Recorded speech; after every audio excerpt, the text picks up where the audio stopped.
সৰুপথাৰ সমষ্টিৰ ৰেল যাত্ৰীৰ বাবে ভাল খবৰ। আজিৰ পৰা বৰপথাৰ ৰেল ষ্টেচনত 15665 আৰু 15666 নম্বৰৰ BG এক্সপ্ৰেছ ষ্টপেজ শুভাৰম্ভ কৰা হয়। এই শুভাৰম্ভ কাৰ্যসূচীত বিধায়ক বিশ্বজিৎ ফুকন আৰু সাংসদ কামাখ্যা প্ৰসাদ তাছা, ৰেল বিভাগৰ উচ্চ পদস্থ বিষয়া আৰু স্থানীয় ৰাইজ উপস্থিত থাকে। বহু দিনৰ মূৰত বৰপথাৰবাসীৰ এটা দীৰ্ঘলীয়া সমস্যা দূৰ হ'ল।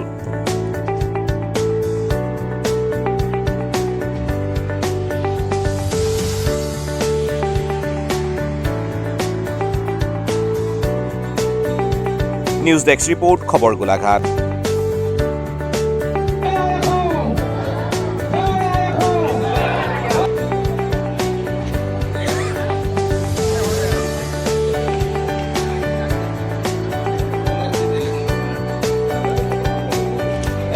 इसके जो स्टॉपेज हुआ है इसके लिए एकत्र हुए थे और माननीय सांसद जी ने और विधायक जी ने उसको हरी झंडी दिखाकर हमारे साथ उसको पहली बार ट्रेन को रवाना किया है।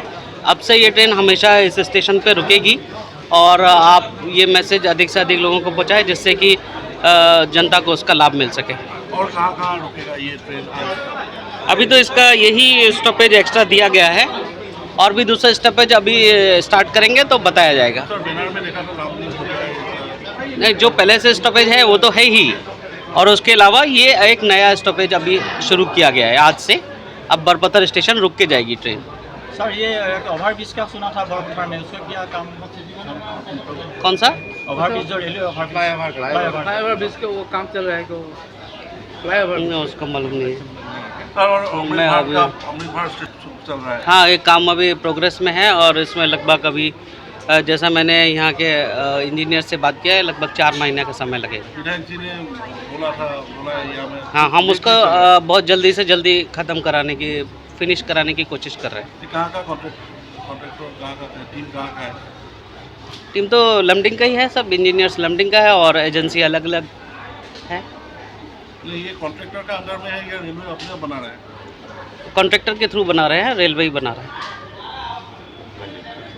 আমি লাভ কৰিলোঁ সাংসদ ডাঙৰীয়াৰ উপস্থিতিত এই ট্ৰেইনখনৰ ফ্লেগ অফ কৰা হ'ল। আজি এই অনুষ্ঠানটোত সহস্ৰাধিক লোকৰ উপস্থিতিয়ে প্ৰমাণ কৰিলে যে ইয়াৰ গুৰুত্ব কিমান আছিলে। খুব সুন্দৰ সময় 8:45 ইয়াৰ পৰা গ'লে ডিমাপুৰ ডিপু ইত্যাদি ঠাইত চাকৰি কৰা লোকসকল খুব সঠিক সময়ত তাত গৈ পাবগৈ আৰু উভতি অহাৰ সময়তো BG ট্ৰেইনখনত তেওঁলোক উভতি আহিব পাৰিব। গুৱাহাটী যাবলৈ হ'লেও ৰাতিপুৱা গৈ আবেলি পাবগৈ আৰু আবেলি তাৰ পৰা আহি ৰাতি 8টা 8:30 বজাত ইয়াত আহি উপস্থিত হ'বহি। যোগাযোগৰ ক্ষেত্ৰত এই ৰেলৰ ষ্টপেজে সৰুপথাৰবাসীৰ বাবে এটা নতুন স্তৰ সৃষ্টি কৰিছে। আমি অধিক উপকৃত হ'ম। আটাইতকৈ ডাঙৰ কথা হ'ল যে ৰেল যোগাযোগটো আৰ্থিকভাৱে চাবলৈ গ'লেও টিকেটৰ দাম ইত্যাদি ইয়াৰ পৰা 30 টকাত ডিমাপুৰ পাইগৈ ইত্যাদিৰ পৰা চাবলৈ গ'লে জনসাধাৰণৰ কাৰণে বহুত ভাল এটা যোগাযোগ ব্যৱস্থা। মই সাংসদ কামাখ্যা তাছা, ৰেলমন্ত্ৰী ডাঙৰীয়া, ৰেলৱে বিভাগৰ বিষয়া কৰ্মচাৰীসকলক ধন্যবাদ জনাইছোঁ আৰু সৰুপথাৰবাসী ৰাইজক অভিনন্দন জনাইছোঁ। প্ৰক্ৰিয়া চলি আছে। আমি আশা কৰিছোঁ কম দিনৰ ভিতৰত অভাৰব্ৰিজখন আমি লাভ কৰিম। বৰপথাৰত এখন, সৰুপথাৰত এখন, দুখন অভাৰব্ৰিজৰ কাম কাজ প্ৰক্ৰিয়া চলি আছে, DPR হৈ আছে।